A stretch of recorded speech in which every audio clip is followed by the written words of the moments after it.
IPL 2026 ପାଞ୍ଚ ଜଣ star ଖେଳାଳିଙ୍କୁ ରିଲିଜ୍ କରିଦେଲା ଚେନ୍ନାଇ।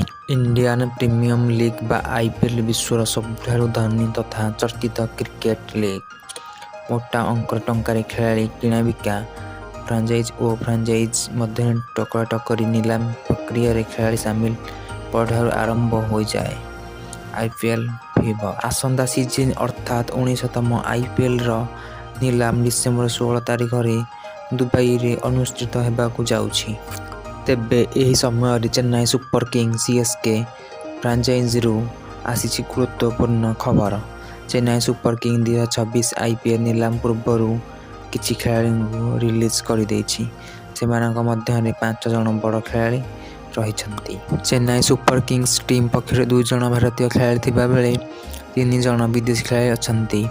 ଅର୍ଥାତ୍ ସେମାନଙ୍କୁ ଆସନ୍ତା ସିଜିନରେ ଆଉ CSK ସହିତ ଖେଳିବାର ଆପଣମାନେ ଦେଖିବେ ନାହିଁ। ତେବେ କେଉଁ 5 ବଡ଼ ଖେଳାଳିଙ୍କୁ ରିଲିଜ୍ କରିଛି CSK? ଟିମ୍ ଏଥର ରବୀନ୍ଦ୍ର ଜାଡେଜା ଓ ଦୀପକ ହୁଡାଙ୍କ ଭଳି ଭାରତୀୟ ଖେଳାଳିଙ୍କୁ ରିଲିଜ୍ କରିଦେଇଛି। ସେହିଭଳି ରାହୁଲ ତ୍ରିପାଠୀ ଓ ବିଜୟ ଶଙ୍କରଙ୍କ ଭଳି ଭାରତୀୟ ଖେଳାଳିଙ୍କୁ ବି ଛାଡ଼ି ଦେଇଛି ଚେନ୍ନାଇ। 3 ଜଣ ଚର୍ଚ୍ଚିତ ବିଦେଶୀ ଖେଳାଳିଙ୍କୁ ରିଲିଜ୍ କରିଦେଇଛି CSK। ଷ୍ଟାର ଅଲରାଉଣ୍ଡର ସାମ କରନ ଏବଂ ଡେଭନ କନୱେଙ୍କୁ ଦଳ ବି ରିଲିଜ୍ କରିଦେଇଛି।